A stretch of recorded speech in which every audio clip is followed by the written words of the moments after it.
Em 2012, na cidade de Minneapolis, nos Estados Unidos, um pai com muita raiva invadiu uma loja da rede varejista Target, pois sua filha, adolescente que ainda cursava o ensino médio, estava recebendo e-mails com cupons personalizados de descontos em produtos para período de gravidez. A loja estaria incentivando a garota a ter uma gravidez precoce? Bem, o gerente da loja pediu desculpas, mas pouco tempo depois, o pai da menina ligou para a loja e disse: "Devo um pedido de desculpa a vocês. Algumas coisas que eu não sabia têm acontecido em minha casa e, no próximo mês, a minha filha vai dar à luz."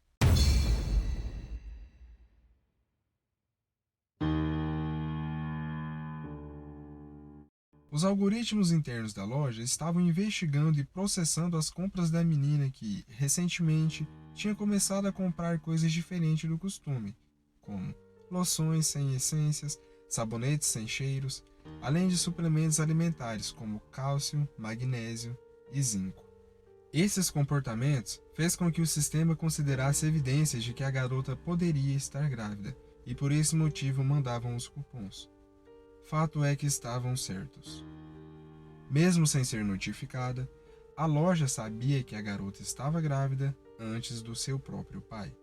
Hoje em dia, mais do que nunca, nós somos rastreados e seguidos digitalmente. Vivemos em um mundo no qual câmeras nos observam 24 horas por dia. Cookies de navegadores, cartões de créditos rastreáveis, celulares, GPS, impressões digitais e análises de DNA. Mas apesar de tudo isso, todos os anos milhares de pessoas desaparecem e nunca mais são encontradas, nem vivas, nem mortas. Para onde vão as pessoas que desaparecem? Como elas desaparecem? E se você desaparecesse? E como é que você sabe que você não está desaparecido? Em muitos casos, pessoas que desaparecem são vítimas de crimes não resolvidos ou desconhecidos. Elas podem ter sofrido acidentes ou se matado e seus corpos nunca foram encontrados.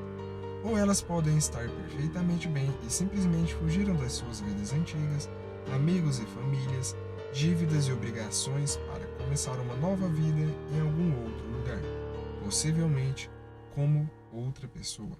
Quanto tempo levaria para as pessoas notarem caso você desaparecesse? Bem, pense nisso. Isso depende um pouco de quem você é, de como você vive e de como você desapareceria. Na maioria das jurisdições, depois de mais ou menos 7 anos, se ninguém teve nenhuma notícia sua, você pode ser declarado morto por ausência, o que chamamos de morte presumida. Foi isso que aconteceu com o astrônomo francês Guillaume Lejeune.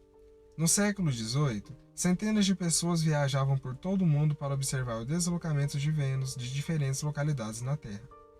Elas sabiam que, comparando medidas, poderiam calcular com mais precisão qual era a distância do Sol. Por isso, Le Gentil deixou Paris em 1760 para ir até Pondicherry, na Índia.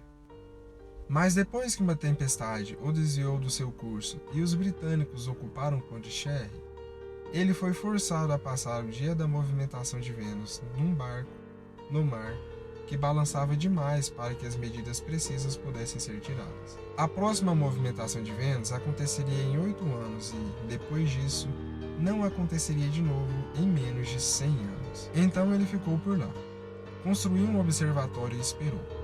Quando finalmente voltou a Paris, 11 anos depois de ter saído de lá, ele descobriu que tinha sido dado como morto. Sua esposa tinha se casado com outro homem, sua família tinha vendido seus bens e sua posição na Academia Real de Ciências tinha sido dada a outra pessoa. Além de tudo isso, ele não conseguiu ver a movimentação de Vênus, pois no dia que ela ocorreu, o céu estava nublado.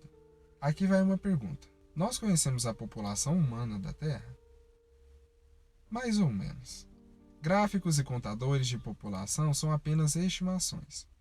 Indivíduos são mais bem contados por pessoas reais nas suas vidas reais. Porém, isso nem sempre acontece. Em 2013, Janet Veal morreu no seu apartamento em Ringwood. Grande parte do seu corpo foi comida pelos seus gatos de estimação, antes de ela ser descoberta semanas depois. Em 2006, Joyce Carol Vincent foi encontrada morta em seu sofá em Wood Green. Bom, pelo menos seu esqueleto foi encontrado. Ela já estava morta há pelo menos 3 anos e ninguém verificou se ela ainda estava lá.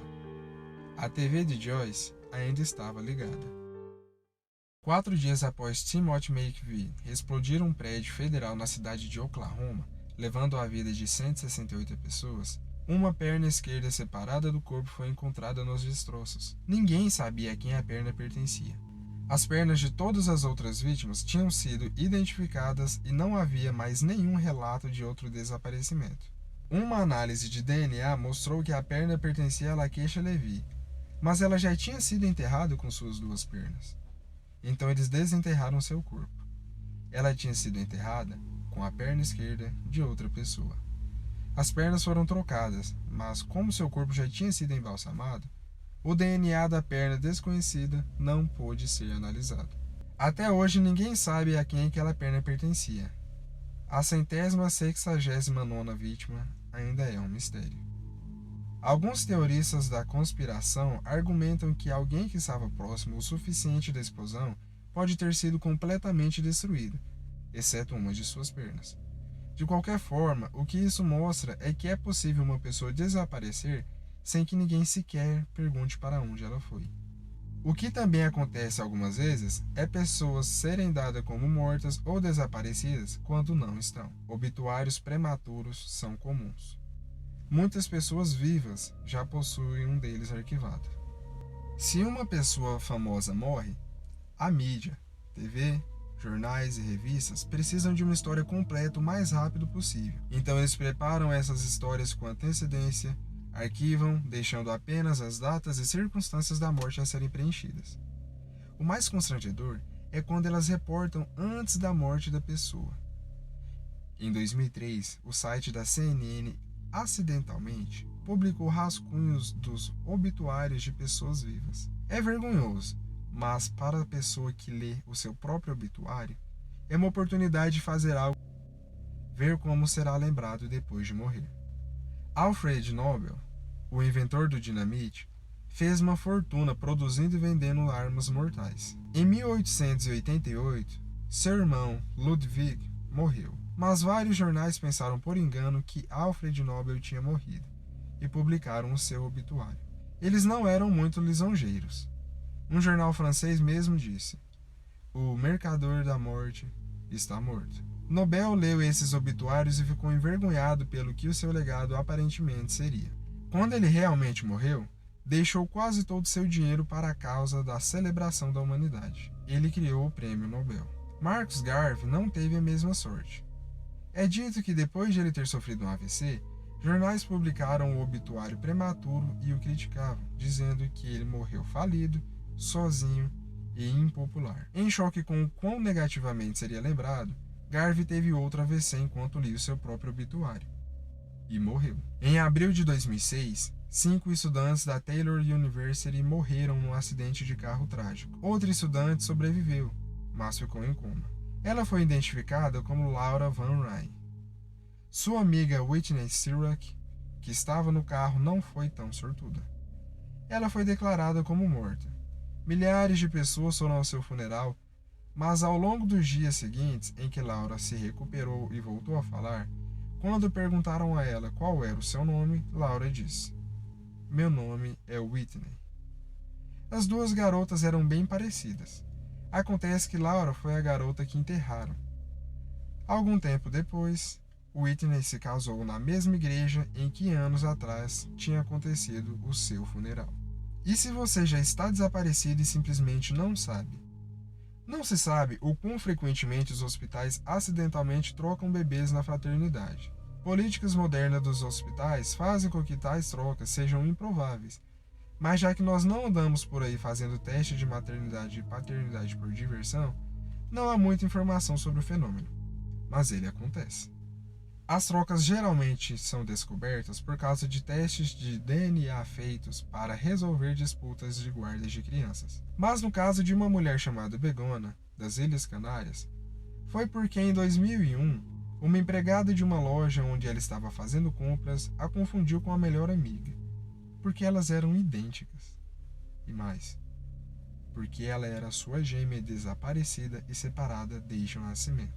E a irmã com quem Bigona cresceu, pensando que era sua gêmea, era na verdade uma completa estranha biologicamente falando. E se você está desaparecido, mas as autoridades não sabem? Essa é a vida dos desaparecidos não relatados. Pessoas vivendo ilegalmente num país, pessoas que se afastaram das suas famílias e amigos sem que nenhum relatório de desaparecimento fosse arquivado.